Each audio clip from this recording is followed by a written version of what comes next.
For many, many years, I thought I had to be the smartest person. Like, people have to understand what I'm saying. They have to, I have to go in a conference room with all of these, typically in my industry, it's a room full of males. And sometimes I'm the only female in the room. And so I need to prove my point. I need for them to think that I'm smart.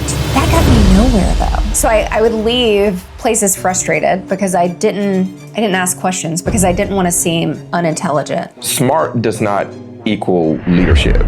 No. I am purely in here to do business and to execute and to get things done. We call it simplicity sales, complexity fails. Ooh. Simplicity sales, complexity fails. Yeah. Okay, using... You can take that. I'm taking it. And use it however you want to. Done. I left a conference room crying. And my boss she was a witness to it, right? And so she calls me into her office and she said, Lauren, I'm gonna tell you one thing. She was like, this job will never love you as much as you love this job. Oh my gosh, I'm gonna regulate. I'm not gonna be as defensive. I'm not gonna be reactive because I think we become really reactive when we become defensive. Yep. And so trying to just, woo-saw and look back like, it's not that serious. Yeah. Okay? Yeah. Clear. C is curiosity. Okay. L is less talk. E is ego down. A is audience aware. And then R is regulate. Less reactive, less defensive, regulate. Yep. I love it. Get clear. Get clear. Yeah.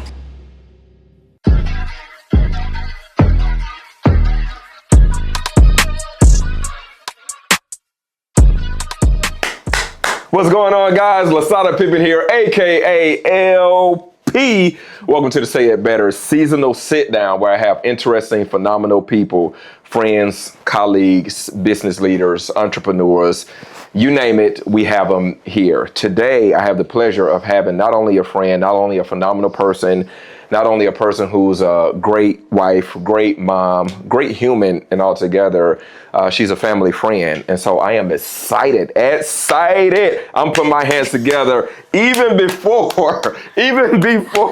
I say her name, but this is Lauren. Lauren is here with me today. She's in healthcare partnership leader. She is a healthcare partnership leader. I said that all wrong, but nonetheless, she's a healthcare partnership leader after more than a decade building and scaling business in healthcare. She published her debut self-help memoir, Big Boned. I love the name of that, Big Bone. We got to talk about that a little bit later too. Don't Google it. Yeah, okay. All right. She said it has absolutely nothing to do with healthcare because she is very much vested in healthcare. Will you welcome to the Say It Better seasonal sit down, my friend, Lauren. Thank you, Lasada. Did I nail that? Oh my gosh, nailed it. That was a lot of words, though. It was? That was a lot of words. Sorry. Okay, all right. Yeah. Was it good, though? Make it easy. It was good. Okay, all right, cool deal. All right, so Lauren, how's Henry, by the way? He's good. Henry is her son, y'all. He's good. And Henry is great friends with Danny. Yeah. Yes, he is doing fabulous, thriving. Okay, awesome. I love it. Yep. Yes. Lauren, do you have to talk a lot in your role? Let me rephrase that. Do you have to communicate a lot? Ooh, okay. I like that change up. Yeah. Do you have to communicate a lot? All day. You do? All day. Okay. Yeah. How does that go? Sometimes it goes well. Sometimes it does not go well. But I think that's part of being in business, and part of the partnerships business is, yeah.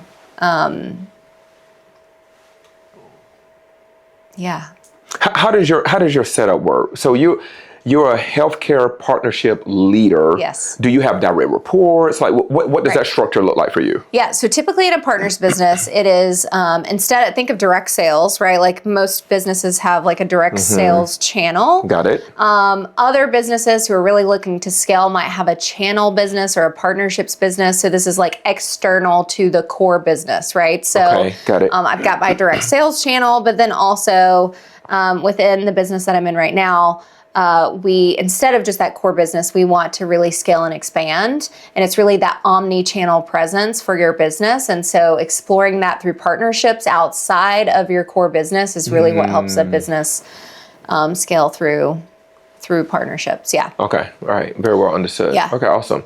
And how many people do you have that's directly reporting to you? So I don't right now. Okay. This is a tricky question. Okay. Yeah. Hallelujah. Yeah. Because managing people is the toughest thing. Yeah. But anyway, okay. I digress. No. So my last role, I had 5 direct reports, but currently I don't have any. Okay. Are you enjoying that space more or less?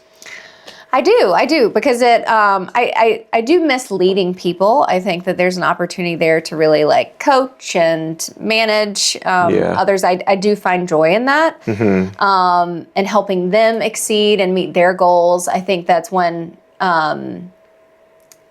there's humility in that, right? Like being a leader, and I may not make as much as my people, but watching them grow and advance their own careers, there's something to that.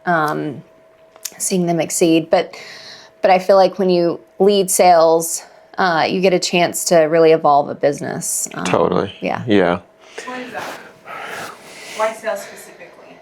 So, I mean, sales is the cornerstone of every business, right? Like no company is going to come to you and say, I don't want to scale. Right. I don't want revenue. I don't like money, right? Nobody says I don't like money. Right. And so I think sales really is the cornerstone. And if you do it well, I know we're going to be talking about communication, but sales to me is not a product or a thing, right? So I could have the crappiest product in the market. You could have the best product in the market, but if I have the relationship or the communication with the right people, I may win that deal over you. And so I think if you break it down, I used to be so nervous, Nellie, about going into an interview for a sales job and having to sell something or pitch something to someone. But it's not about that for me anymore. It's really about the relationships. And I think that extends to your people too, whether it's partners or direct employees, building those relationships and really selling from that perspective is what has made me successful. Yeah, that's really cool.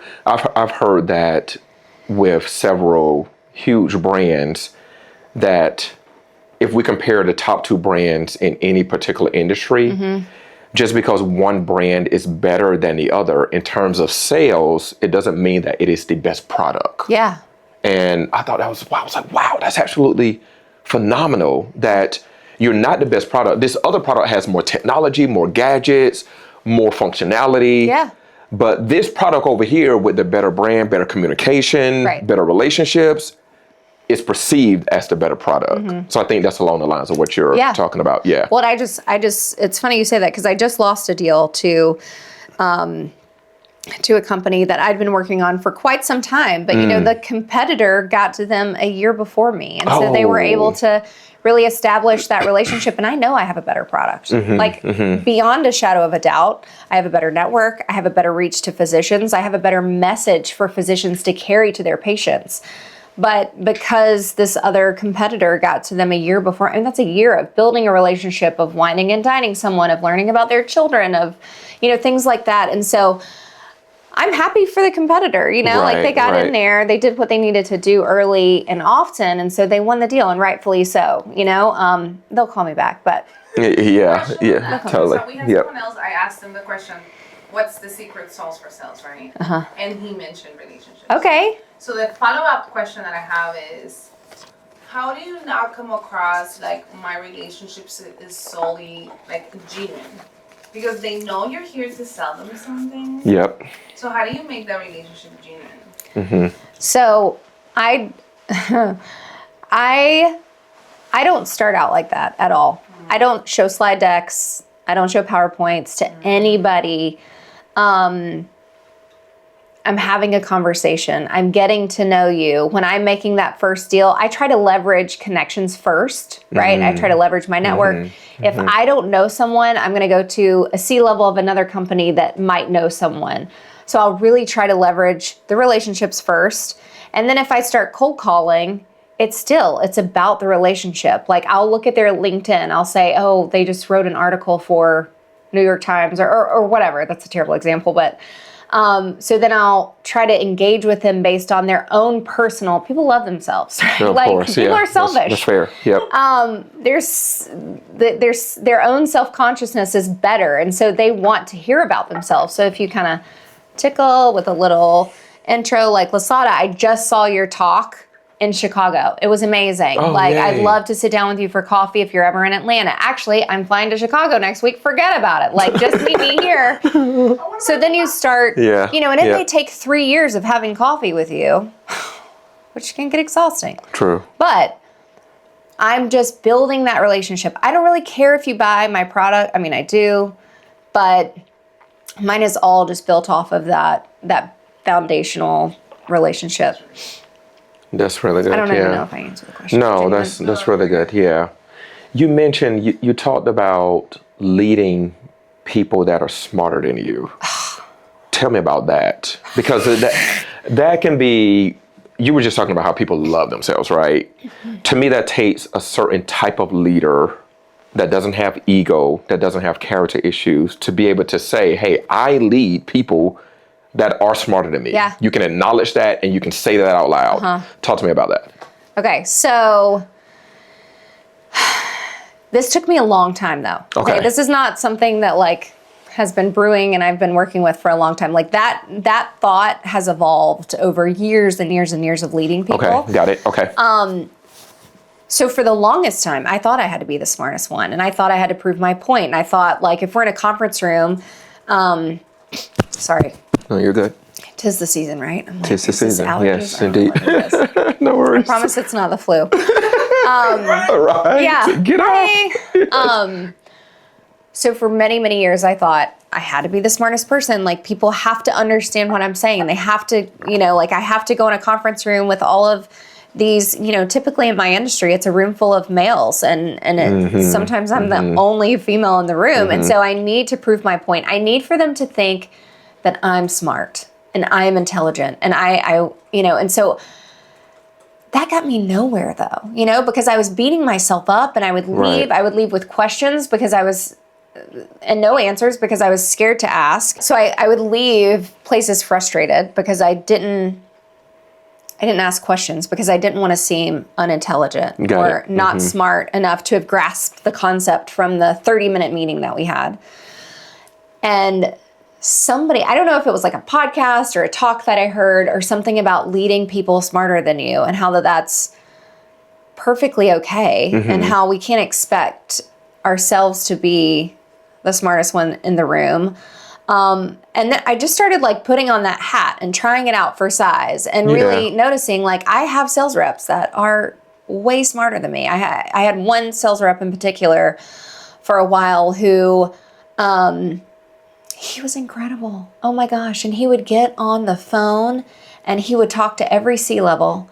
And it would just be like, what a smooth operator. Smooth operator. And he was also a brain, and so he would be able to get on the phone with multi-level people within an organization and have different types of conversations with different people. And I'm like, at first I'm like, how could I, like, he's smarter than me. Like, I'm his leader. No, I can learn from him at the same time as leading him. And we're a better team because of it, And so I really started to cherish that in other people. Right. And I think, sales is interesting. I think that just leading sales. But now I'm in a role where I have kind of dotted lines all over the place. So I have engineers that I work with every single day that no doubt are way more intelligent, smart, whatever. Yeah. Yep.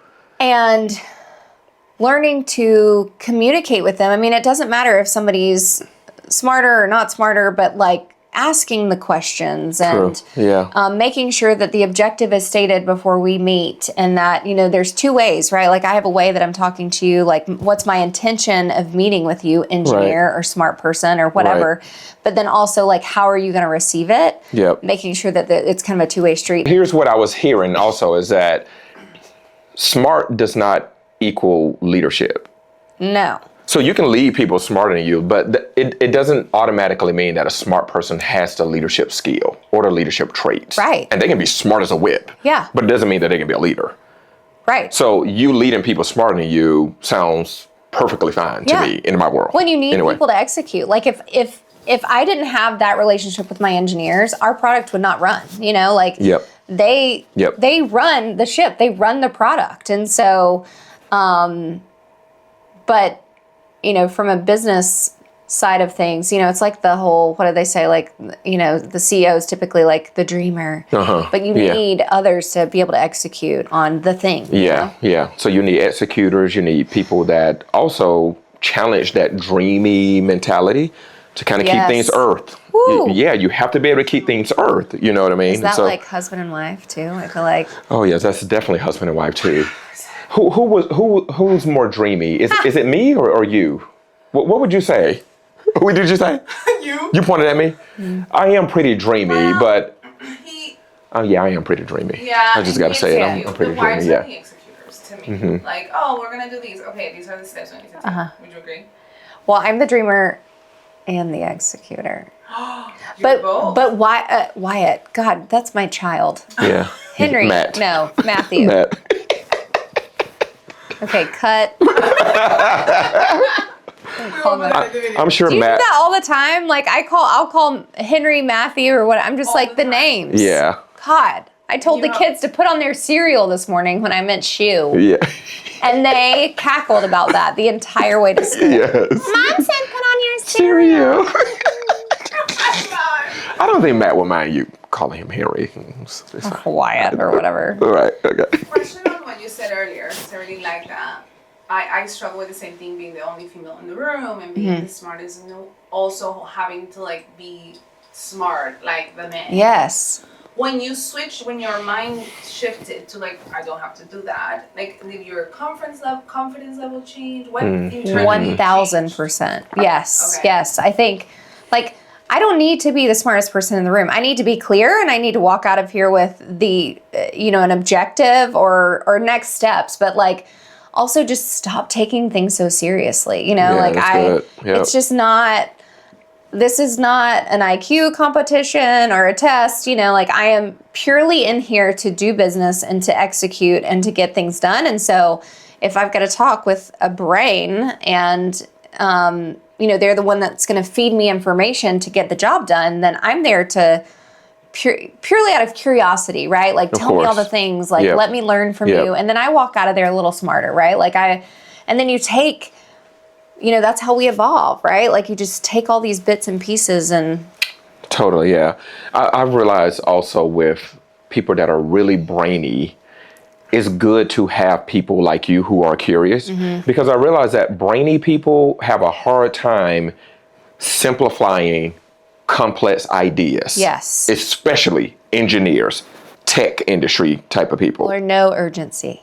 Yes, totally, yeah. So simplifying complex ideas, that is a hard thing to do. Yes. So you have to have this bridge of a communicator, right, or somebody who can take your brainy ideas and then make this simple for people to understand it, whoever you're presenting that to. Yes. So I think that's... When you have to, you have to keep people on track. You have to, we've had this one particular issue that's been boiling for quite some time, like maybe 2 weeks, I don't know, but it's, it's a fire, right? And so in order to put it out, it's taken calls with engineers in the evenings, at night, and it's like, all right, I am not getting off this phone with you until we have a goal, right? What is our goal? When are we going to be able to do this? How are we going to execute? Who are the people that need to be involved? Because they'll be like, yes, we will reload the file GWABC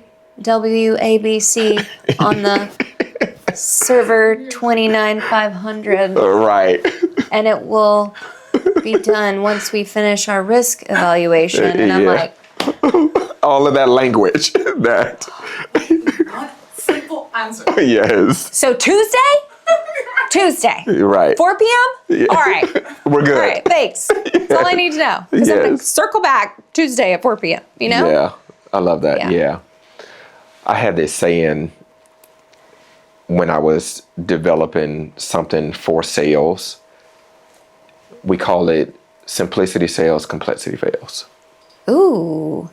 Simplicity sales, complexity fails. Yeah. Oh my, okay, using... You can take that. I'm taking it. Use it however you want to. Done. You ever been to a restaurant and I'm notorious for this. Eliana, she gets scared. But scared. If I go to a restaurant and I look at the menu and it's too many pages, I want to get up and leave. Done. She's like, no, we can't walk out of here. here. I'm like, yes, we Cheesecake can. Factory, right? Of course, yeah, there you go. Pages, there you go. Yeah, it's way too many pages. Analysis paralysis. Yeah, I'm overwhelmed. I don't know what to do. Yeah. And so even the same way, if you walk into a store, right? If you walk into, let's say, something like a clothing store, Macy's, Rich's, whatever, right? Yeah. And then you walk into a boutique. Totally different experiences. Yes. Because if you walk into something like a Macy's, and I'm not trying to shine on Macy's, whatever, but if you walk into something like that, there are clothes everywhere. I mean, you have to dig through racks and so forth. Yeah. You walk into a boutique, it's only 2 racks. Right. With maybe 4 items on each rack. Yep. Clarity. I can immediately see what I want. Quicker decision. Yeah, of course. Yeah. Simplicity Quicker sales. Complexity fails.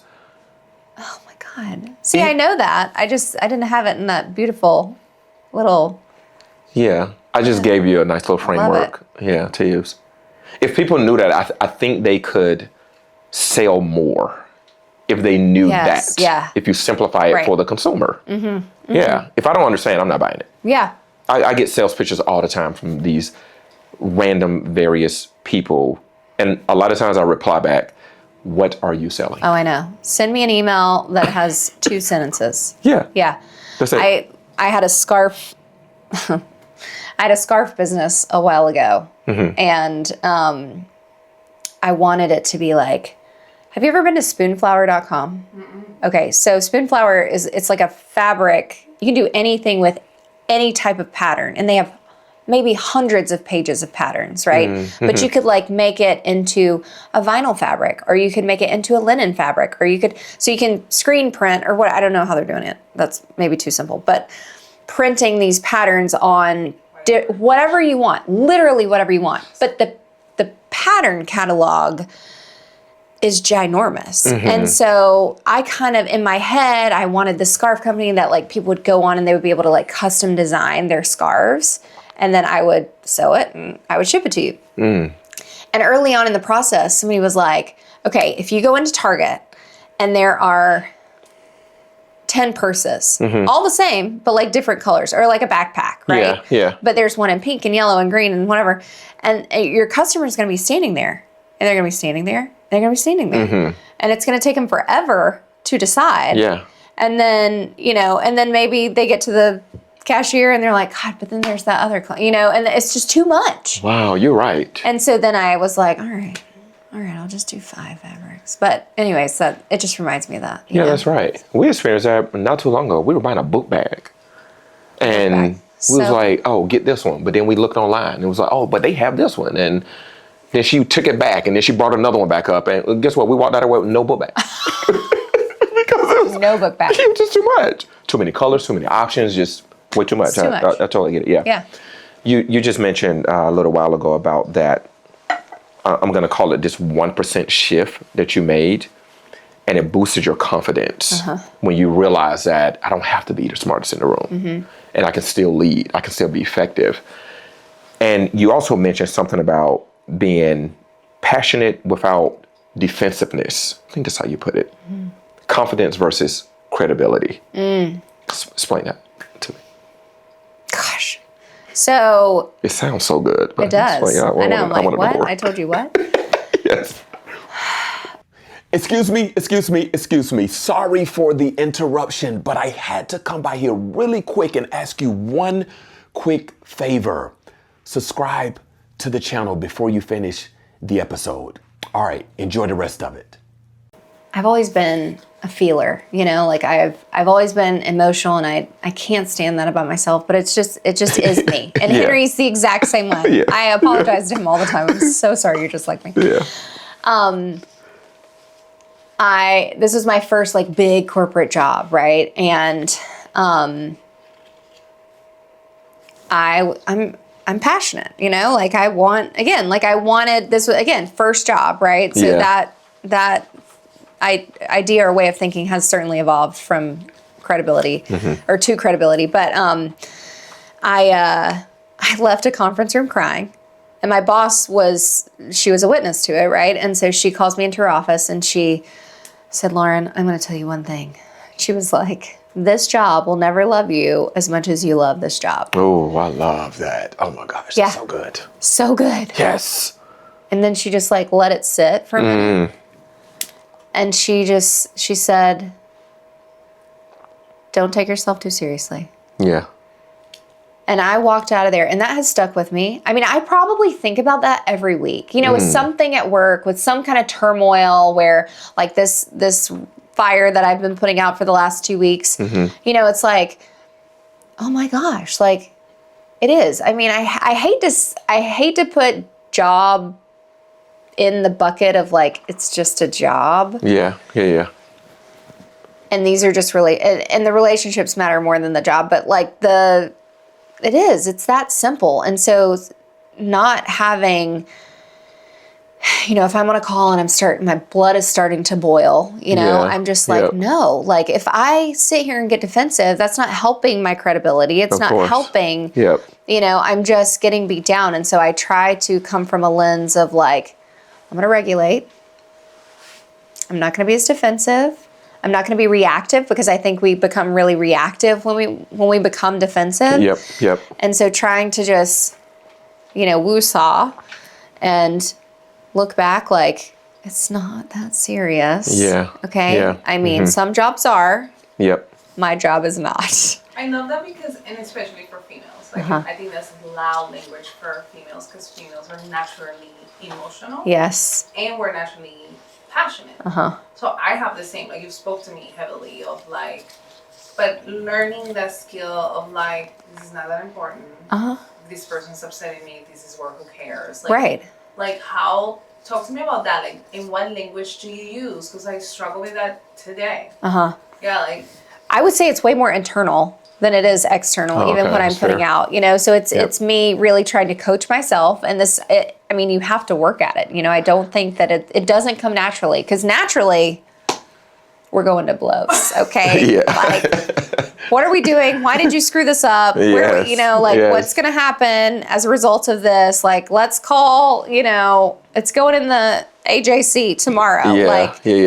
That is what's normal for me. But I have to sit there and I have to coach myself. And two, I think too, when you work a job, you kind of know, like, what makes you tick and what gets you riled up. And so if I know I'm going to get on a call specifically with one person, right? Maybe one executive that I don't really see eye to eye with, or I don't agree with their politics of the job or the company, I try to coach myself before the call and just say, like, you're going to get heated, Lauren. Okay. But it's not that serious. Right. And two, how can I affect change? Well, it's not going to be getting defensive on the call. Like, if I'm sitting there and I've got an attitude and, I'm just grumpy gills. Yeah. Right. I can't really get down to brass tacks and, like, let's actually look at solving the problem. Yep. Yeah, that doesn't move the enterprise forward at all. No. When we approach it that way. Yeah. Yeah. But also, like, why I try to, Eliana too, like, I try to look at myself and say, like, why does their opinion of this situation bother me so much? Like, why? That's really good, yeah. To think about that. Because why am I getting so defensive about something that I can't change? Like, that is that person's opinion, or that's the way that they're working the deal, or whatever it is. But I can't, it's just not worth me, especially as I get older. I'm like, I ain't losing sleep. Right. Yeah. Over this. It's not that important. And so why, what is it about me? Why am I getting so worked up? Why am I getting so defensive?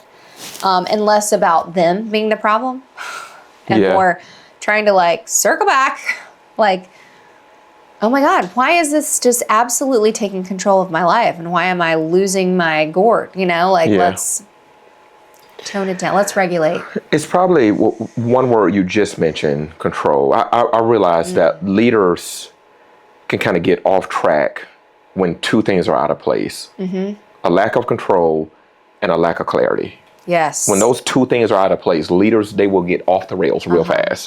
So that's probably why it bothers you. Maybe there's a desire to control the way the situation is going, the outcome of it, or even how they're doing what they're doing. Let me ask it this way. Where do you see most communication challenges in a field like yours? It's data-driven, high-paced, fast-paced, high stakes. Where do you see most communication challenges? I think, so several things. I think communication breakdown, like from the get, like we're on a call, maybe the objective wasn't stated properly, things aren't outlined, next steps aren't presented. I think if you go into every single conversation, especially at work, especially in a corporate field, and you're like setting objectives, you're leaving with the next steps, everyone knows the intention of the meeting, and then you work on that receptivity, right? Like engaging with your audience, making sure that you're starting to build that relationship, even if it's with one of my engineers, like, how are you doing today? You know, like still even need that. little things like that. Engaging with humans, then I think,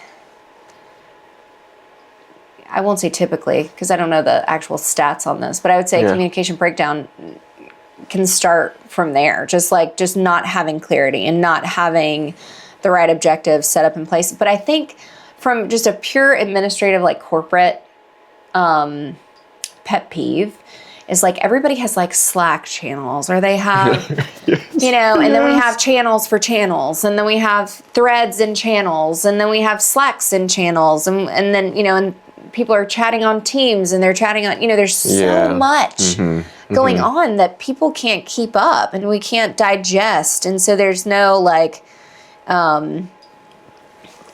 if there's 13 people on a thread and we're trying to take care of this one issue, and then I don't get tagged in one thread, then, so it's just that That's true, yeah. amalgam of administrative tools that like really bug me. That's true, yeah. And so as a salesperson at heart, it really bugs me when people can't just hop on a call. Like, let's just hop on a call and solve a problem. If we get people on the phone talking to each other, I think people are very quick to be like, oh, just email me. No, get on the phone. We'll solve this in 5 minutes. But if I can't get attorneys speaking to one another, and we're just doing like an email rat race, and one attorney is like, no, I'm not gonna, and then the other one's like, I just need to talk to somebody. So it's like, if you just get on the phone. So yeah, I don't know. It's like an administrative. Yeah, that makes sense, because I think something along the lines of what you're saying also is that we've lost the ability to do this, what we're doing, just having a conversation face to face. I mean, there's so many tools, and right. Lo and behold, there are some phenomenal tools out there. It's awesome, but I do think that it waters down the ability to simply have a human conversation. Yes. I saw this really funny clip one day about a husband and a wife. He compliments his wife. Hey, honey, you look beautiful today. She chat GPTs. Oh my gosh, he just complimented me. What do I say next? And then she responds according to what chat GPT says to say. And then her response triggered him to say, oh my gosh, she just complimented me back. How do I respond to this? And it was just showing how we've lost the ability to just converse as humans. Yep. Yeah. And so I think we have probably too many tools. Yeah. And we've gotten away from the basics. Yeah. Just simple communication. Well, and I love tools like chat. I love Slack. Of course. Like of course, they're I'm awesome. very thankful for those. And then, I'm not going to lie, maybe I've taken a picture of my kid's homework and put it in. And put it in. Right. Yes. But the conversational piece is troubling, where it's like I can't just get on and solve problems person to person, Yeah. I mean, you can even see it if you go out to dinner. You can see a table full of people not conversing. They're all like this on their phones. Yeah, and they're right there with each other. It's like, what are y'all doing that's here that you can't do right here? Like, what are we doing? Okay, so I'm gonna say this, but I invited a friend to church the other day, and I don't know if she grew up in church. I don't, whatever. But I'm like, just come on. Yeah. She was on her phone in church the entire time. She came, and I'm happy that she was there. She was on her phone the entire time. Wow. And like, you can't receive when you're, You know, I think too, I know this is not directly what we're talking about, but Matthew always says to the kids, if you're talking, you're not learning. If you're talking, you're not learning. He says it all the time. Okay? All the time. It's like a daily Matthew-ism.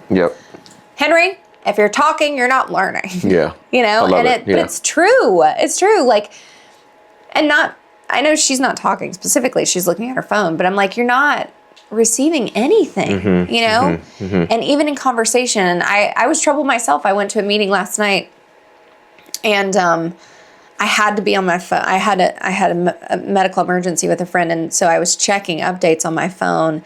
And even then, I was troubled myself. You know, I was like, this feels so icky. Because I'm not receiving anything. Like once I go here, I'm out. You know?